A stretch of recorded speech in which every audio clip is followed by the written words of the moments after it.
हाय library की तरफ से गुड मॉर्निंग। मैंने अपने लास्ट वीडियो में शेयर किया था कि हम हाइपर सेंसिटिव हो जाते हैं किसी भी डिसएग्रीमेंट से, डिनायल से या फिर डिसेंस से।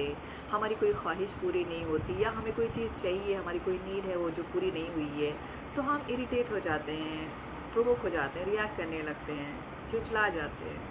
तो मैंने शेयर किया था लास्ट वीडियो में कि क्यों हम ऐसा करते हैं। जब हम कोई चीज़ गुड बैड में देखते हैं अपने आप को, ऑथेंटिक नहीं होती कोई चीज़, हम जो हमेशा से दबाते चले आए हैं, जो हमें अपने अंदर अच्छी नहीं लगती, वो कहीं हमें और दिख जाती है या किसी और के अंदर दिख जाती है, तो हम जो है विचलित हो जाते हैं। दूसरी चीज़ जो है, हम अपने रेप्टिलियन ब्रेन से रिएक्ट करते हैं, यानी कि हम अपनी इन्फॉर्मेशन जो है हमें आ रही है, जो प्राइमरी इन्फॉर्मेशन आ रही है उसको प्रोसेस नहीं होने देते हैं। हमने बहुत सारे सेंसर लगा रखे हैं अपने ब्रेन में, बहुत सारे फिल्टर्स लगाते रखे हैं बिलीफ के फॉर्म में, जो हमें इंफॉर्मेशन प्रोसेस नहीं हो देते। उससे हम कॉग्निटिव लाई या मेंटल ट्रैप्स भी कहते हैं, जो हमारे दिमाग को इवोल्यूट नहीं होने देती, ये लूट लेती है। तो हम जो है हर चीज़ जो है वो फैक्ट्स में नहीं देख पाते, हम अपनी सिर्फ सोच और फीलिंग के हिसाब से हर चीज़ जो है तय कर लेते हैं।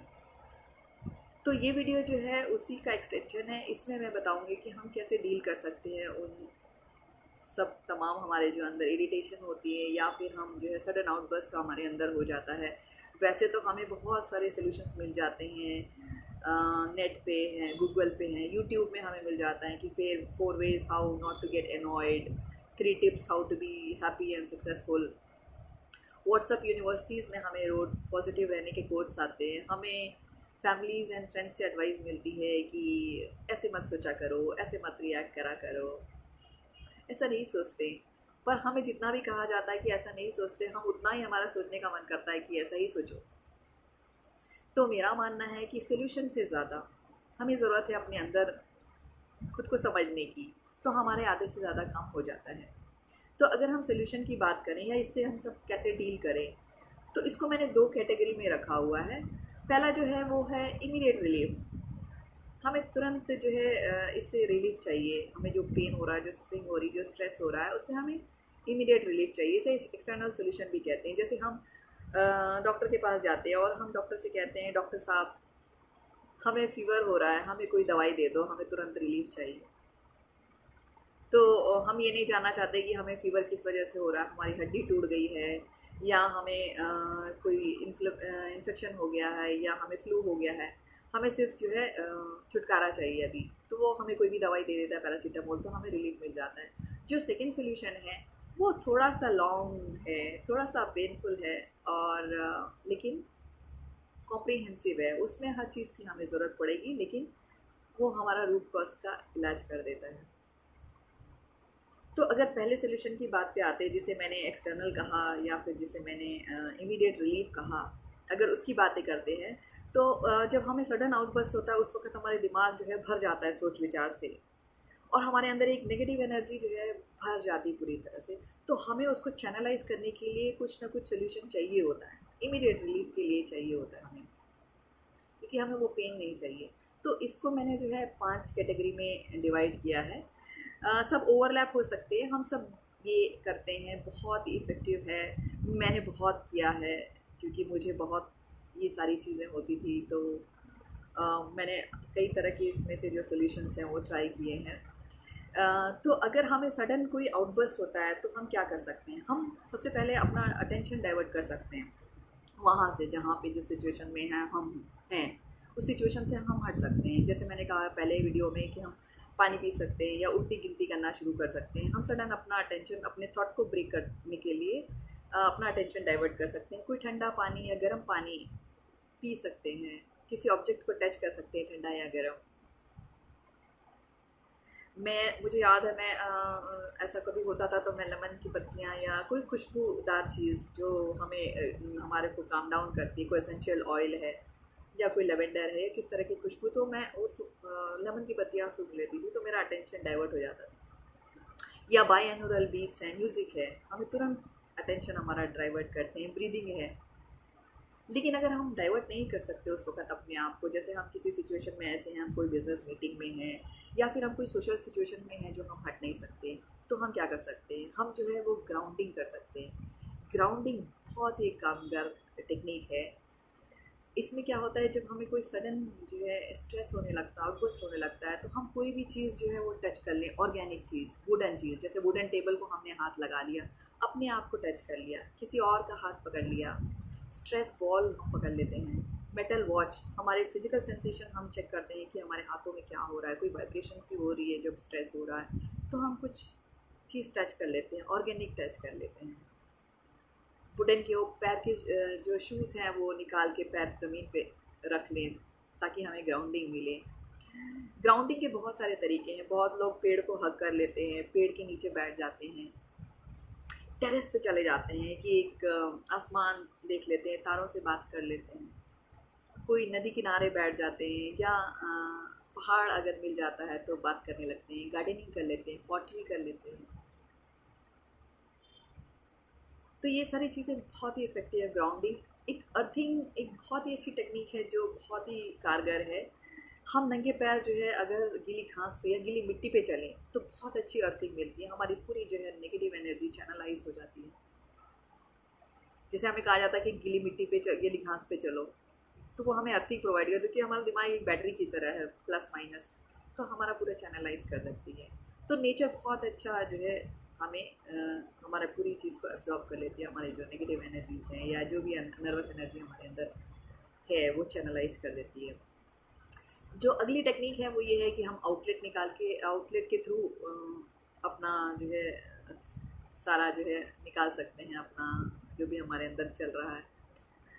नॉर्मल आउटलेट भी हो सकते हैं, कंस्ट्रक्टिव आउटलेट जिसे हम सब्लिमेशन कहते हैं वो उसके थ्रू भी कर सकते हैं। नॉर्मल आउटलेट जैसे हम रो सकते हैं, चिल्ला सकते हैं, चीख सकते हैं, बर्तन तोड़ सकते हैं, पिलो पंच कर सकते हैं, यानी कि हम ट्रेडमिल में दौड़ सकते हैं, पुशअप कर सकते हैं, पसीने पसीने निकाल सकते हैं। मुझे याद है मैं ट्रेडमिल में दौड़ जाती थी अगर मुझे कोई कोई ऐसा सिचुएशन आती थी जो मुझे बहुत आउटबर्स्ट होता था। कंस्ट्रक्टिव आउटलेट जैसे मैंने कहा, कई लोग पेंटिंग करके करते हैं, डांस करके करते हैं, आर्ट एंड ड्रामा के थ्रू करते हैं, लाफ्टर थेरेपी बहुत अच्छी थेरेपी है। तो ये सारे कंस्ट्रक्टिव आउटलेट हैं जिसके थ्रू हम कर सकते हैं। जैसे मैंने कहा पॉटरी है, गार्डनिंग है, dynamic meditation super effective technique है। इसको हम गूगल में या कहीं पे भी सर्च कर सकते हैं। डायनेमिक मेडिटेशन जो है ओशो ने बहुत ही पॉपुलर कर रखी है ये टेक्निक। इसमें हम जो है बहुत ही अच्छे तरीके से जो है अपना जो पूरी चीज़ें जो अंदर का टेंट्रम है सब कुछ निकाल सकते हैं। थोड़ा देखने में अनकंफर्टेबल लगेगी, करने में अनकंफर्टेबल लगेगी, तो दरवाज़ा बंद करके कर सकते हैं, क्योंकि लोग सोचेंगे कि ये पागल हो गया है क्या। तो अगर हम ये नहीं करेंगे तो ज़्यादा पागल हो जाएंगे। तो डायनामिक मेडिटेशन एक बहुत ही सुपर इफेक्टिव टेक्निक है। इसके अलावा हम जो कर सकते हैं, योगा है, मेडिटेशन है, ब्रीदिंग है। ब्रीदिंग और माइंडफुल ब्रीदिंग के बारे में एक चीज़ कहना चाहती हूँ यहाँ पे। ब्रीदिंग जो है हमें तुरंत डिस्कनेक्ट करती है हमारे थॉट से। तो इमीडिएटली ऐसी कोई सिचुएशन आ रही है तो हमें अपनी ब्रीदिंग पे तुरंत कॉन्सेंट्रेट कर लेना चाहिए। और माइंडफुल ब्रीदिंग जो है वो मुझे लगता है सारी टेक्निक में सबसे ज़्यादा इफेक्टिव यही टेक्निक है। हम किसी ऑब्जेक्ट को एक पकड़ लें और देखने लगे और हम अपने ब्रीदिंग पे कॉन्सेंट्रेट करें, यानी कि प्रेजेंट मोमेंट में हम ब्रीदिंग पे कॉन्सेंट्रेट करेंगे, तो उसको माइंडफुल ब्रीदिंग कहेंगे। योगा में बहुत सारी चीज़ें हैं। बाबा रामदेव बोलते हैं कि अलोम विलोम, प्राणायाम, भ्रामरी, त्राटक, ये सब बहुत अच्छी टेक्निक है। इन सब से जो है हमारे को चैनलाइज करने के लिए हमारा जो पेन या एनर्जी जो भी है हमारे अंदर। इसके अलावा जो है सेल्फ अफर्मेशन, दुआ प्रार्थना भी एक तरह का सेल्फ अफर्मेशन है। हम जो है अपने दिमाग को पॉजिटिव ख्याल देते हैं, पॉजिटिव अफर्मेशंस देते हैं कि हमने जो माइलस्टोन अचीव किए हैं अब तक, हमारे जो बुरे बुरे दिन आए हैं, जो हमने अच्छी अच्छी चीज़ें अचीव करी हैं, वो हम अपने दिमाग को बताते रहते हैं। वैसे तो हमारा दिमाग जो है दुनिया को समझने के लिए होता है, लेकिन हमारे दिमाग को कौन सी भाषा समझ में आएगी, उसे हम NLP कहते हैं, यानी न्यूरो लिंग्विस्टिक प्रोग्रामिंग, जो हम अपने सेल्फ अफर्मेशन के थ्रू अपने दिमाग की प्रोग्रामिंग करते रहते हैं कि ऐसा या ऐसा, अब ऐसा करो, अब ऐसा करो। तो इससे बहुत ज़्यादा इफ़ेक्टिव रिजल्ट्स आते हैं।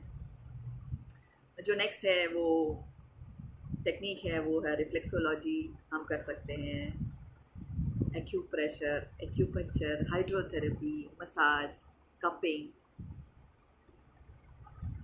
ये सब बहुत ही अच्छी टेक्निक है। ईएफटी, जो हम एनर्जी हमारी जो है उसको टैप करके भी हम जो निकाल सकते हैं, जिसे हम ईएफटी कहते हैं। तो ये सारी चीज़ें टेक्निक जो बहुत ही इफ़ेक्टिव है, हमें हमारे पूरे नर्वस एनर्जी को चैनलाइज कर देती हैं। इसके अलावा हम चेक कर सकते हैं कि हमारे फाइनेंशियल कोई क्राइसिस है, उसको हम वर्कआउट कर सकते हैं। कोई एनवायरमेंटल स्ट्रेस हमें हो रहा है, लोकेशन चेंज की वजह से हो रहा है, या फिर कोई टेम्परेचर चेंज की वजह से हो रहा है, उसको एडजस्ट कर सकते हैं। कोई सोशल सिचुएशन से हो रहा है, कोई रिलेशनशिप से हो रखा है, तो उसको हम दोबारा रिव्यू कर सकते हैं उस रिलेशनशिप को। या फिर अगर हम ओवरलोडेड हैं तो हम डेलीगेट कर सकते हैं। तो ये सारी जो टेक्निक हैं बहुत ही ज़्यादा इफ़ेक्टिव हैं और बहुत ही ज़्यादा कारगर हैं। तो हम अपना पूरा बिहेवियर मॉडिफिकेशन करके हम बहुत हद तक ये सारी चीज़ें हमारी कंट्रोल कर सकते हैं, हम डील कर सकते हैं। लेकिन जैसा मैंने कहा कि शुरुआत में हमें डॉक्टर के पास जाते हैं, हम कहते हैं कि हमें जो है बुखार की दवाई दे दो, वो हमें डोज देता है कि हाँ इतनी इतनी देर में खानी है, तो उतनी उतनी देर में हमें आराम मिलता है। तो कई बार हम छोड़ देते हैं दवाई या बीच में कुछ मिस कर देते हैं, तो फिर से हमें बुखार चढ़ जाता है। और ज़रूरी नहीं कि हम हमेशा खाते रहें और हमारा बुखार जो है हमेशा के लिए उतर जाए। तो कई बार ऐसा होता है कि हम जो है ये रिचुअल्स एज अ रिचुअल हम ये सब फॉलो करते हैं टेक्निक। लेकिन कई बार होता है कि हम किसी अनफॉर्चुनेट सिचुएशन में अगर फिर से घिर गए, कोई अनफॉर्चुनेट ट्रेजिक डेथ हो गई घर पे, या कुछ बहुत ही अजीब सा जो है सिचुएशन आ गई जिससे हम डील नहीं कर पा रहे हैं, ये सारे रिचुअल्स काम नहीं आ रहे हैं, कोई पैरासीटामोल की गोली काम नहीं आ रही है, तब हम क्या करेंगे? तब जो मैंने सेकंड सोल्यूशन बताया या सेकंड जो टेक्निक है या तरीका है उससे डील करने का, जिसको मैंने कॉम्प्रिहेंसिव कहा, इंटरनल सोल्यूशन कहा या वे फॉरवर्ड कहा, जिसे मैंने, दोनों में यही फ़र्क है। जो पहले वाला जो मैंने कहा वो पेन को अवॉइड करने के लिए होता है, लेकिन जो सेकंड वाला है जो पेन के थ्रू जाके करना पड़ता है, तो थोड़ा सा डिफ़िकल्ट हो सकता है, टफ हो सकता है, लेकिन वे फॉरवर्ड है। जैसे मैंने कहा, हमारा पूरा जो है जड़ से हमें ख़त्म कर देगा, हमारा जो जिस वजह से हम कर रहे हैं ये सारी चीज़ें। तो इसमें जो है फर्स्ट कैटेगरी के सारी टेक्निक्स भी आएंगी क्योंकि ये कंप्लीट सोल्यूशन है। तो ये स्टेप्स में है, तो इसको भी मैंने 5 स्टेप्स दे रखे हैं। जो पहला स्टेप है वो है सेल्फ अवेयरनेस का स्टेप है। यानी कि अगर हमें कोई इस तरह की सिचुएशन में हम हैं, तो हमें फ़र्स्ट ऑफ़ ऑल चेक करने की ज़रूरत है कि हमारे ट्रिगर्स क्या हैं, कौन सी चीज़ हमें जो ट्रिगर कर रही है, किस तरह के शब्द हमें ट्रिगर कर रहे हैं, किस तरह की टोन ऑफ वॉइस हमें विचलित कर दे रही है, कौन से जो है बिहेवियर हमें विचलित कर रहा है, किस तरह के लोग, किस तरह का ओपिनियन हमें बौखला दे रहा है, किस तरह का एटीट्यूड हमें पसंद नहीं आ रहा है, किस तरह के एटीट्यूड से हम विचलित हो जा रहे हैं, किस तरह के स्मेल से हो जा रहे हैं। तो हमें अपने पूरे ट्रिगर चेक करने हैं, हमें अपनी फिजिकल सेंसेशन चेक करनी है कि कहाँ कहाँ पे हमें क्या क्या फील हो रहा है, कौन कौन से ट्रिगर्स हैं हमारे, ताकि हम अवेयर रहें कि अगर नेक्स्ट टाइम में ऐसा कोई स्टिमुलस आता है या कोई ट्रिगर ऐसा आता है, तो हम जो है अनकॉन्शियस वे में उसको रिएक्ट ना करें, हम अलर्ट रहें कि हाँ हम ऐसे सिचुएशन में ऐसा बिहेव करते हैं, तो हम अलर्ट हो जाते हैं। तो पहला जो स्टेप है, हमें अपनी फीलिंग्स का, थॉट्स का, हमें अपने शब्दों का, हमें अपने ओपिनियन का, सबका हमें अवेयरनेस रहे, अपने ट्रिगर्स का।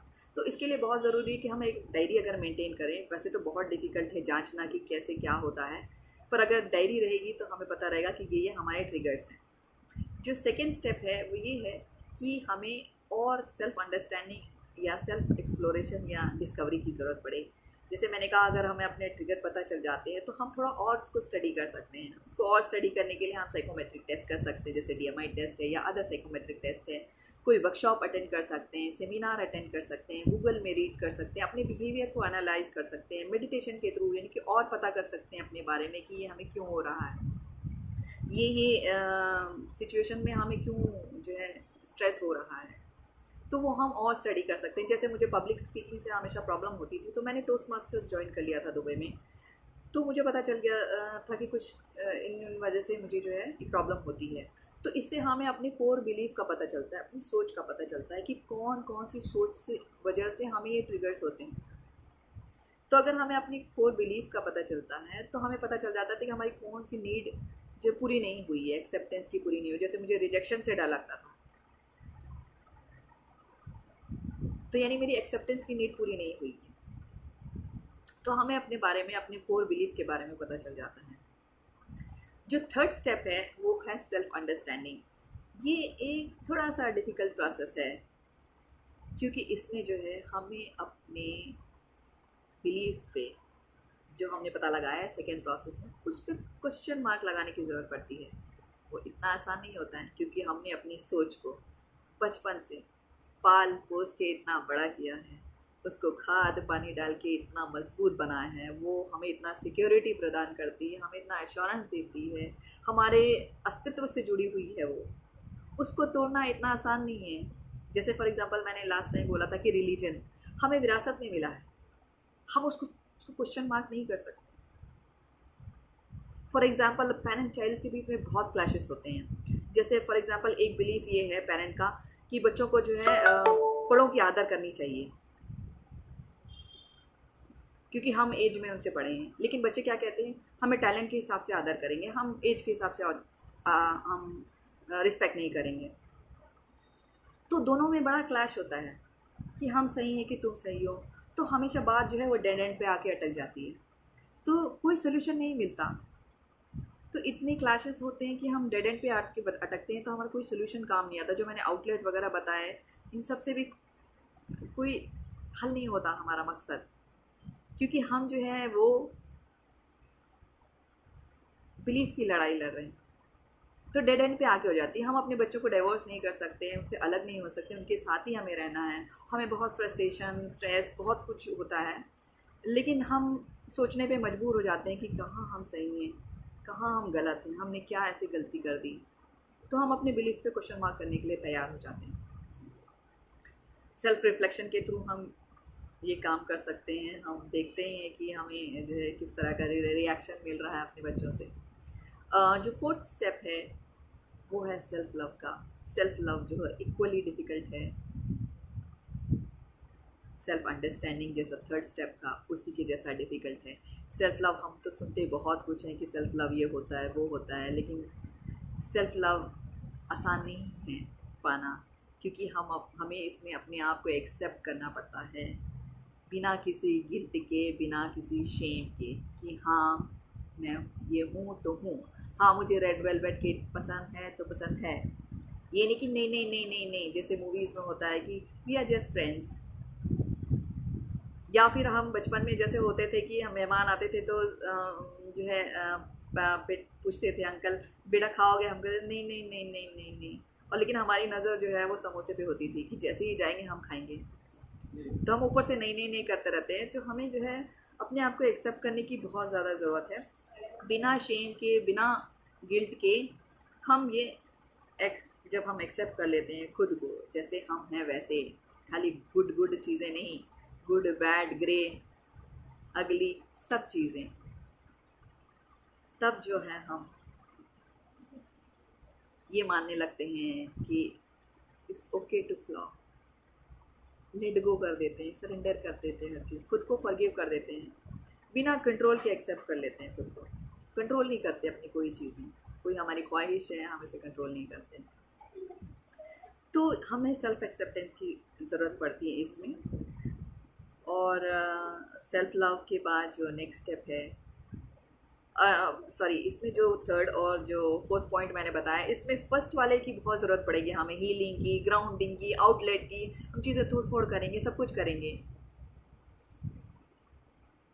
तो फिफ्थ स्टेप है, जो लास्ट स्टेप जो है वो है सेल्फ ट्रांसफॉर्मेशन या सेल्फ मास्टरी का। इसमें जो है हम अपने आप को एक्सेप्ट कर लेते हैं तो हमारा बिलीफ चेंज हो जाता है, हम एक पर्सपेक्टिव चेंज कर लेते हैं, फिर हम किसी भी चीज़ों से रिएक्ट नहीं करते हैं। किसी भी चीज़ें हम कोई चीज़ें हमें कोई एटीट्यूड है, किसी तरह की बिहेवियर है, किसी तरह के थॉट हैं, क्योंकि हम थॉट से आइडेंटिफाई नहीं करते हैं, अपनी फीलिंग और थॉट को पीछे छोड़ देते हैं, फैक्ट्स देखते हैं। तो वो हम उसमें जो है आइडेंटिफाई नहीं करते, तो हम रिएक्ट नहीं करते हैं, तो हम अपने साथ हारमोनी में, दूसरों के साथ हारमोनी में रहते हैं और हमें फ़ॉल्स लाइफ जीने में मज़ा नहीं आता। इसमें बहुत पूरे प्रोसेस में हमें बहुत सारी चीज़ें हमारी छूट भी सकती हैं, हमारे दोस्त छूट सकते हैं, हमारी बहुत सारी दुनियावी चीज़ें छूट सकती हैं, हमारी लुटिया डूब सकती है, दुनियावी लुटिया, लेकिन हमें अपने आप से मिला देती है। हम दूसरे तो हमसे छूट जाते हैं, लेकिन हम अपने आप को मिल जाते हैं। तो ये पूरा प्रोसेस जो है ये हमें बहुत हेल्प करता है। तो जैसे मैंने कहा कि बचपन में हम एक ब्लैंक स्लेट की जैसे होते हैं, हमारे में जो है उल्टे सीधे जो है कई अच्छे बीज और कई जो है वीड्स वाले उगाते हैं, तो हमें वीड्स को निकालने की ज़रूरत है। थोड़ा सा पेनफुल है लेकिन वर्थ है। तो इसके बाद हमें कोई भी इस तरह की प्रॉब्लम नहीं होगी। और अगर हमें कोई भी सोल्यूशन समझ में नहीं आता है तो हमारे पास स्पेशलिस्ट साइकोलॉजिस्ट हैं, काउंसलर्स हैं, साइकोथेरेपिस्ट हैं जिनसे हम मिल सकते हैं और हमारी जो कोई भी चीज़ हमें विचलित कर रही है, हमारे दिमाग से विचलित कर रही है, उससे हम अपनी काउंसलिंग करवा सकते हैं, उससे एडवाइस ले सकते हैं। So thank you so much. Have a nice